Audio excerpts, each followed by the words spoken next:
I used to think that everybody was adopted from outer space. That before we were born, we were just little seeds floating around in the sky, waiting for someone to come and get us. The selection process was random, and there was no rhyme or reason as to who our parents would be. In a way, I was right, because our chance to be born hinges on our parents' meeting.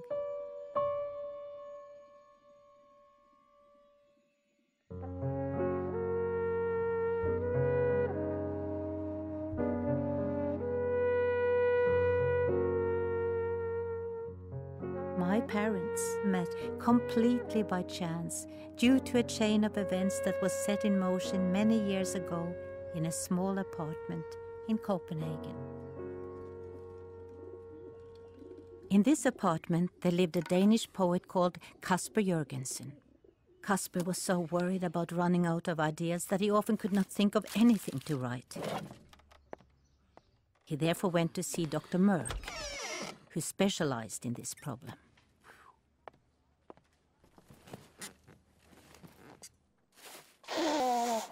Why don't you go on a holiday?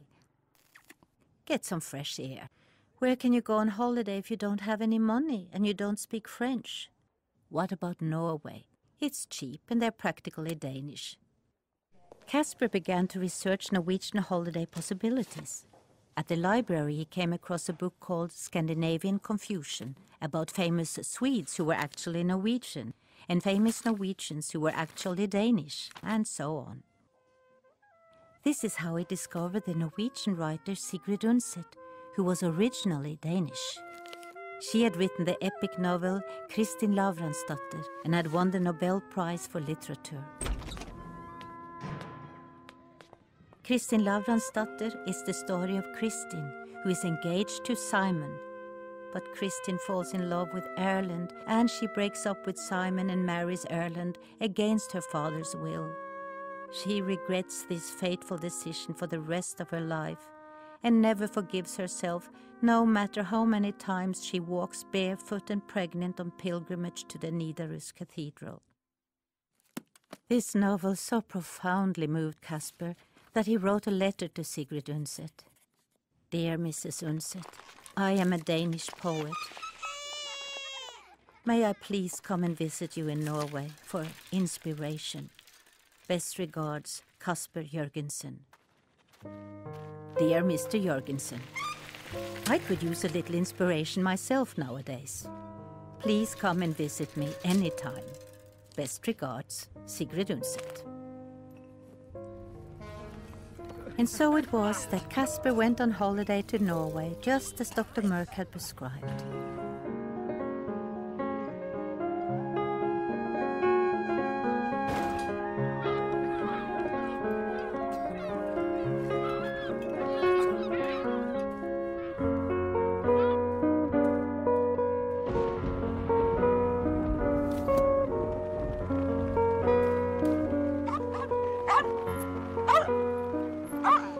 Casper went to the nearest farm to ask for shelter.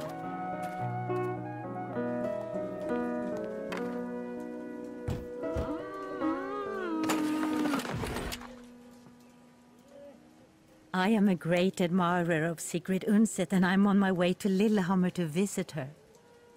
What a coincidence! My family is related to her. My third cousin's brother-in-law was Sigrid Undset's great-uncle's niece's husband's grandfather. So your family was originally from Denmark? Well, perhaps we're all originally from Denmark. Casper was offered food and shelter until the rain stopped. But as often happens in Norway, the rain never really stopped.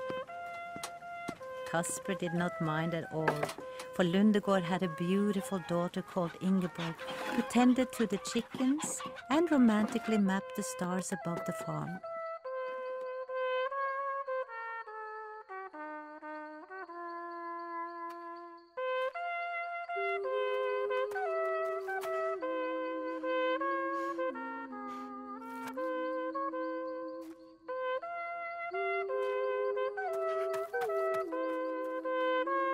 A summer romance was in full bloom when Casper wrote a poem.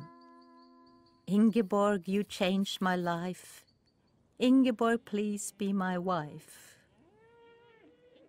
She explained that although she would like to marry him, she was actually already engaged to the farmer across the valley.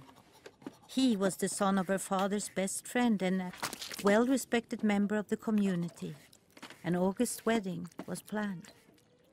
This is exactly like when Kristin Lavransdatter can't marry Erlend because she's engaged to Simon. But then she breaks up with him and marries Erlend anyway, in spite of her father's stern objections. Not exactly. For Ingeborg had also read Kristin Lavransdatter and knew that disobeying one's father would lead to a life lived in the shadows of guilt and regret.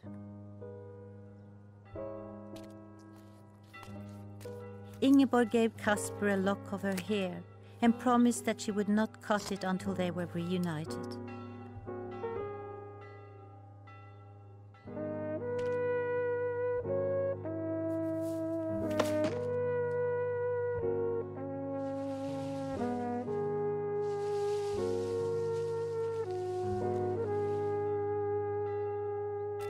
He forgot all about his intended visit to Sigrid Undset and returned to Denmark, heartbroken and empty-handed, but for the lock of his beloved's hair.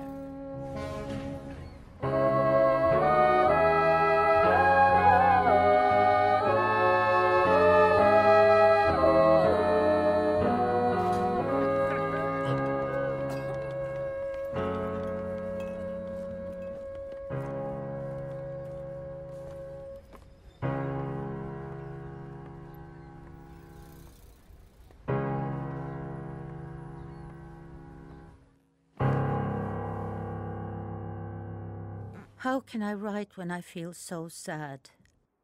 Some people think that's the best time. Really. Casper tried to write, but nobody cared about his sad poetry. He reread Kristin Lavransdatter again and again, as if the cure for his broken heart could be found somewhere between the 1,500 pages. Ingeborg was unhappy too, and she regretted that she had not disobeyed her father and married Casper. "You'd better cut your hair before I trip in it and twist my ankle," said her husband. "There are worse things in life than a twisted ankle," answered Ingeborg. And then something much worse did happen.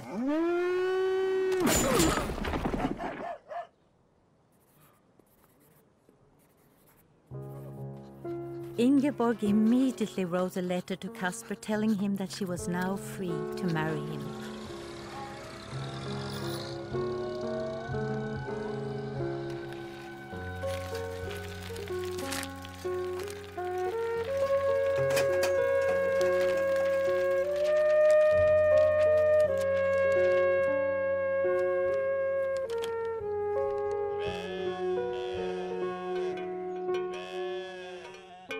Casper never received the letter,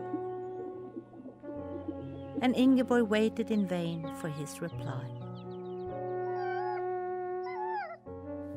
Meanwhile, Ingeborg's hair grew and grew. She decided to employ the children in the neighborhood to comb and brush it for her. One of them was a little girl who was exceptionally good at arranging Ingeborg's hair in complicated braids and knots and elegant beehives. Her name was Veslemøy, and she became Ingeborg's favorite hairdresser.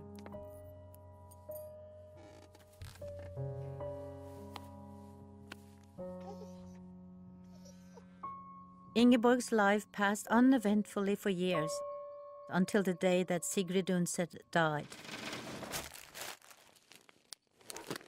"You must go to the funeral." "Why?" "Because she was your relative." "But she was Danish."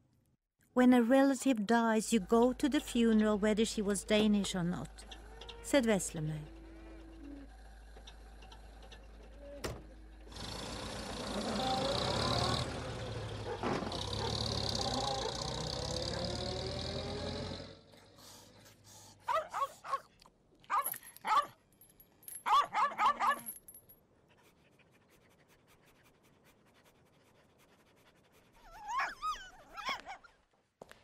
Casper was grief-stricken by the death of his favorite author. You must go to the funeral, but it's in Norway. Just go.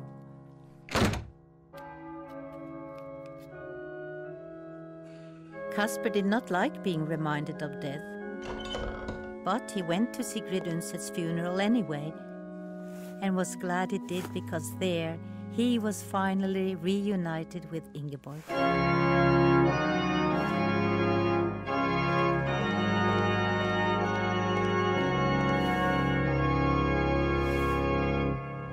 Great, now I can finally cut my hair.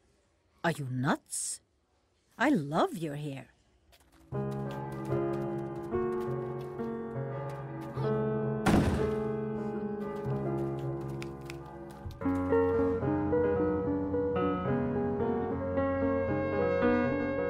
Casper quickly became living proof that some poets are better off happy than sad. He published a poetry collection called Joy and Happiness, which was translated to all the Scandinavian languages and became a bestseller of sorts. Ingeborg was happy too, but she was growing increasingly concerned about her split ends. When Casper one day tripped in her unbraided hair and broke his thumb, she saw an opportunity. She called Veslemøy, who was no longer a little girl but a young woman. She understood the urgency of the situation and jumped on the next train to Oslo to take the ferry to Copenhagen.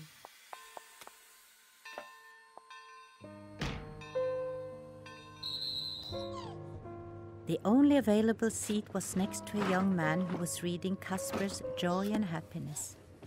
His name was Petter, and he told Veslemøy that he was going to Copenhagen for inspiration and to meet Casper Jørgensen, who was his favorite poet. That's quite a coincidence, said Veslemøy.